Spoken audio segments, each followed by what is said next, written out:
So I found my old whiteboard and I wanted to use it to show how I would go about making a calendar. I believe a physical calendar is a great way to practice self accountability because it's always there. It's always something you're looking at. I believe you should put it somewhere you will force yourself to see it every day. In your bedroom or in the hallway leading out of the house, somewhere you're forced to walk by every day. So no matter what you do, you're constantly reminded of what you have to do and what you haven't done. And we'll get into that. So I would very quickly, I would have four markers, different colors. I lost one of them, of course, when I packed this away, but that's not really important.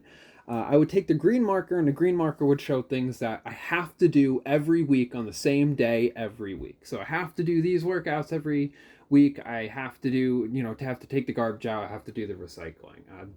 This is just an old calendar that I used to use, and I kind of threw some fake stuff on here and fixed it up because it was all scratched up. So this isn't real, but it's pretty close to how it used to be. So a green, stuff I always have to do. Black would be stuff that I would like to do, but don't necessarily need to do. So like I would like to call my friend Mike. I would like to tailor my shirt.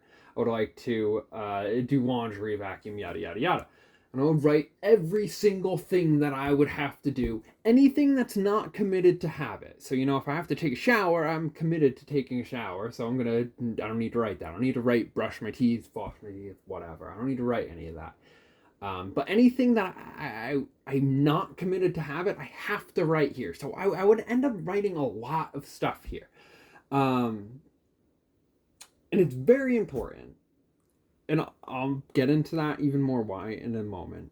And then I would take the red marker, and the red marker would show what I absolutely need to do. Like, there's no skipping it. Like, I need to plan their weeks. It's mostly work stuff.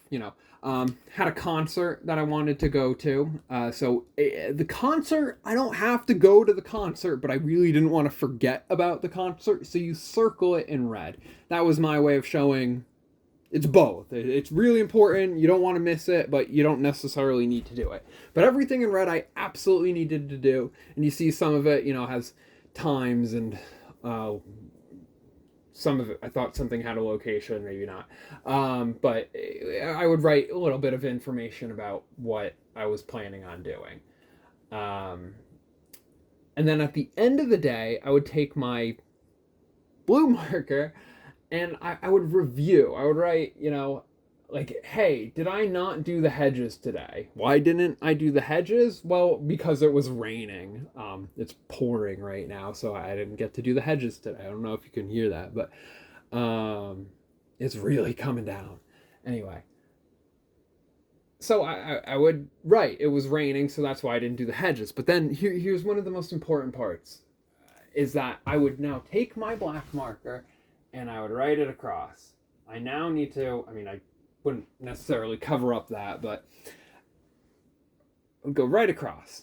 Need to do the hedges. I didn't do it on Tuesday, so now I got to do it on Wednesday, which sometimes means now I didn't have enough time to mow the lawn. So now I have to do the mow the lawn over here. And then maybe I have to keep pushing it back. Maybe I found this hike to be more important than mowing the lawn, so I pushed it across. Now it's going here. And now I had a lot of important things I had to do, and then I ended up going to the bar, so I pushed it across again. And then I had a bunch of other really important things to do that I wanted to do, so I pushed it across again, and then we're left on Sunday. And then at the end of the week, I just have this giant mess going across my calendar.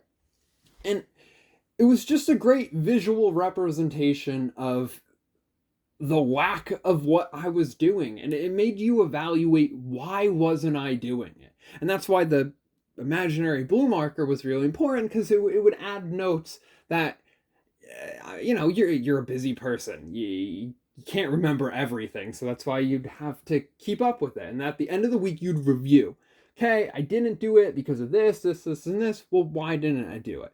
And sometimes you have to come to the hard truth, is I didn't do this because I was too lazy to do this on this day, and I pushed it off to this day, which caused me not to be able to do the mow the lawn.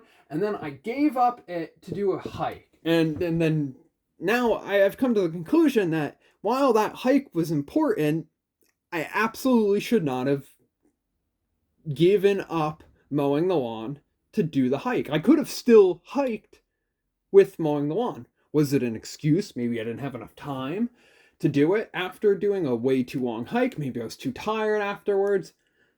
But I should have mowed the lawn. And I thought it was just one of the most helpful things for me was just the constant daily reminder, always walking by the calendar. I didn't do this, I did do that. And you would go at the end of the day, I did do that, I did do that, I did do that. And you would check it off. And it was just great to, at the end of the week, to be like, wow, look at all this I did. I did all this. I got everything accomplished every single day, and I got it all done. And like I said at the beginning, it's about self-accountability. And I think that's why it's important you have a physical calendar.